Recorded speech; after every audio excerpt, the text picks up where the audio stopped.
Et donc je suppose que vous n'acceptez pas non plus les paiements en nature.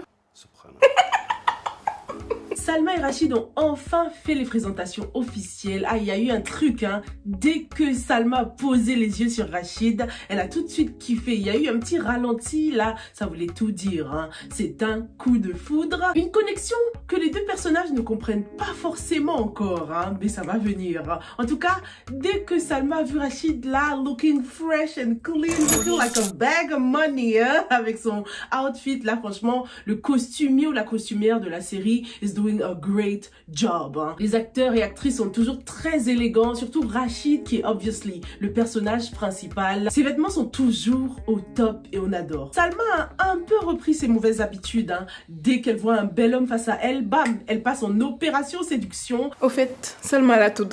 Même si elle n'était pas dans sa meilleure forme, Salma n'a pas raté l'occasion hein, pour tout de suite passer en mode séduction. J'ai aimé cette première rencontre officielle qui était très crue, hein, très raw, avec Rachid qui rencontre la femme de sa vie dans les pire moment de sa vie. J'imagine tellement un épisode où il va la rencontrer lorsqu'elle sera au top du top là et on verra s'il sera aussi indifférent parce qu'il l'a vu dans ses pires moments. Donc il mérite de la voir lorsqu'elle est at her best quoi. Pour l'instant, il résiste hein, Rachid. Il est imperturbable mais est-ce qu'il pourra tenir? Combien de temps pourra-t-il tenir ou va-t-il finir par succomber à la tentation?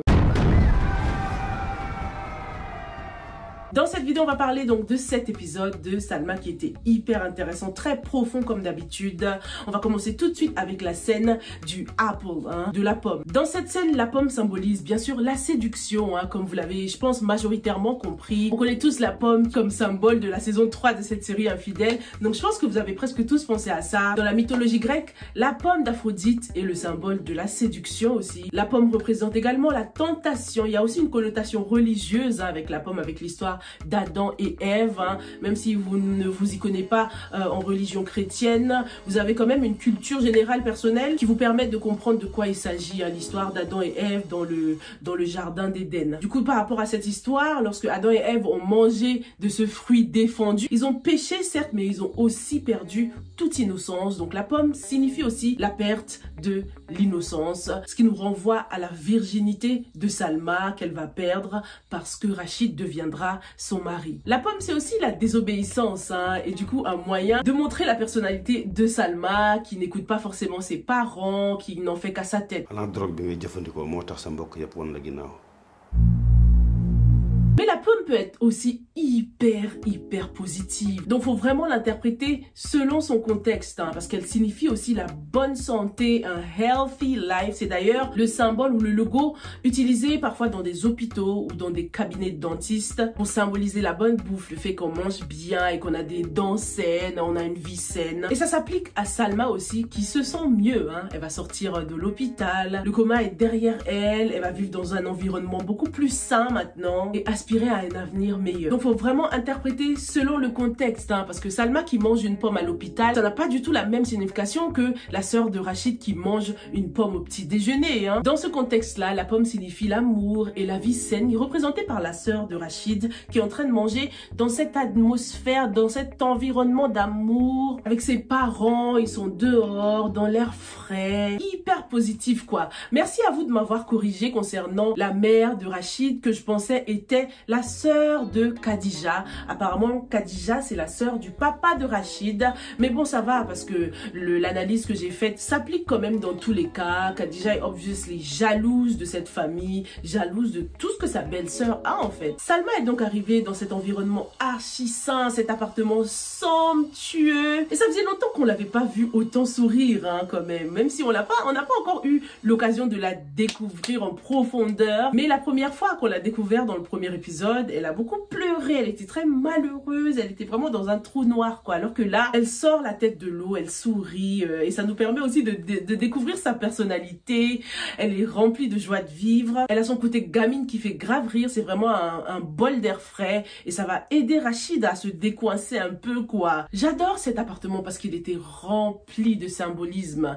Déjà, dès qu'on rentre, la première chose qu'on voit, c'est pas la télé, hein. Genre la télé n'occupe pas, le divertissement n'occupe pas une place centrale dans l'appartement. On a vu une petite télé dans un coin là à un moment. Mais ce qui nous frappe tout de suite, ce sont les livres, l'art, la photographie, les tableaux. On a vu plusieurs photos de Mandela, un symbole de justice, d'égalité, de liberté et surtout de la dignité.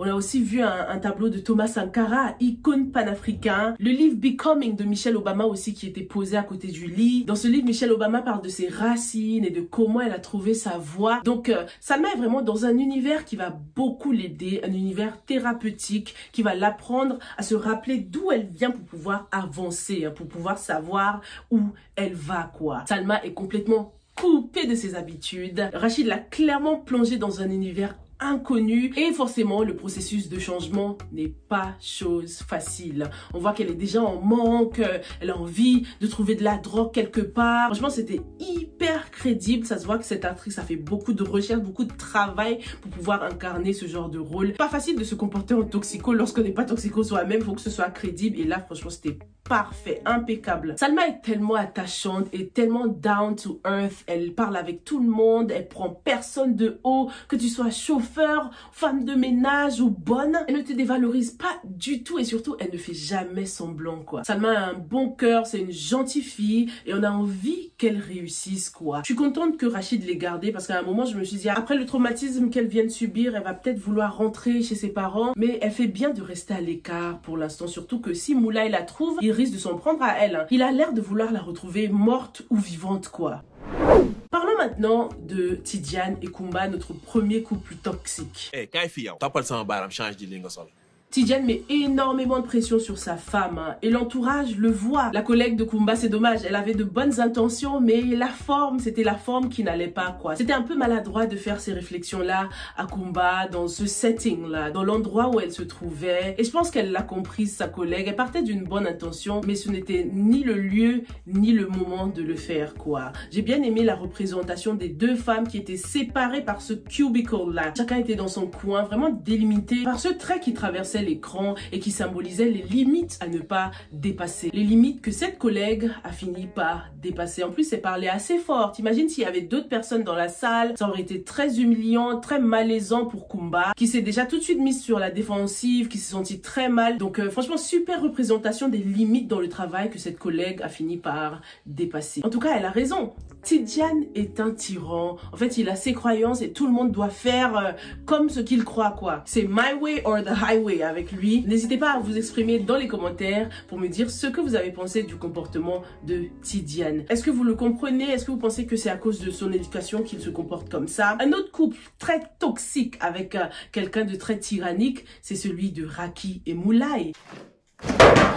C'est fou comment Raki Moulay et Tidiane Kumba sont tellement différents et pourtant tellement similaires. Je kiffe ce parallèle entre les deux, comment ils représentent les relations toxiques avec des hommes tyrans et des femmes qui sont obligées de se soumettre des deux côtés, quoi. La vie continue pour Raki et Moulay. Raki se contente de rester avec Moulay dans cet environnement toxique. Elle est même allée jusqu'à dire, ça se trouve Salma elle est morte. En fait, ils se font pas tant de soucis que ça, en fait. Ça les arrangerait qu'elle soit morte, au moins elle ne pourra rien balancer à la police ou quoi que ce soit. Donc Raki n'est finalement pas si affectée que ça par la perte de sa copine. C'est vraiment dommage, elle m'a déçue à lâcher des sourires à Moulay, là j'avais le seum de...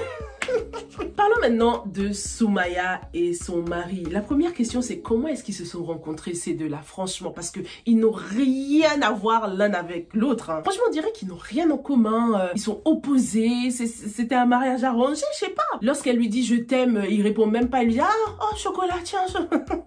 Pourquoi vous divorcez pas? Pourquoi vous restez ensemble? On sait même pas exactement ce qu'il fait finalement son mari. Check là.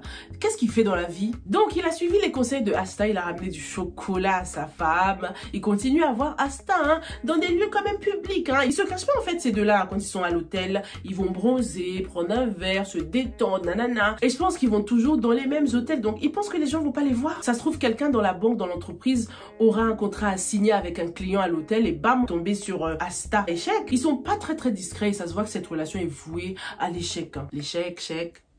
Le papa de Salma a conseillé à son fils d'aller auprès de la banque pour l'aider dans son projet. Je me suis dit, hey, ça se trouve, le frère de Salma, là, il va kiffer sur Asta. Il est vraiment chou, hein. Il respecte toujours ses parents. C'est limite, il baisse les yeux quand il parle avec son père. Donc, j'espère, si c'est le cas, s'il s'avère qu'il tombe amoureux de Asta, j'espère qu'elle va pas le chambouler, quoi. En tout cas, ce sera l'occasion pour Asta d'avoir une vraie relation saine, en fait, au lieu de faire du n'importe quoi à gauche à droite, exécuter les ordres de sa mère. Et bon, je me dis, ça se trouve, va tomber amoureux d'une sœur à Rachid. De voir la suite. En tout cas, c'était un très bel épisode, très profond. J'ai adoré le monologue du début là avec Rachid qui était en train de parler. Il y avait un très bel aspect, très religieux, très spirituel, très profond. Je pense que peu importe nos confessions religieuses, on est très touchés par l'histoire entre Salma et Rachid. Merci beaucoup d'avoir regardé cette analyse jusqu'au bout. Hâte de lire tes commentaires, savoir ce que t'en as pensé. Et on se retrouve sans faute pour une nouvelle analyse. Stay safe and stay blessed. Bye!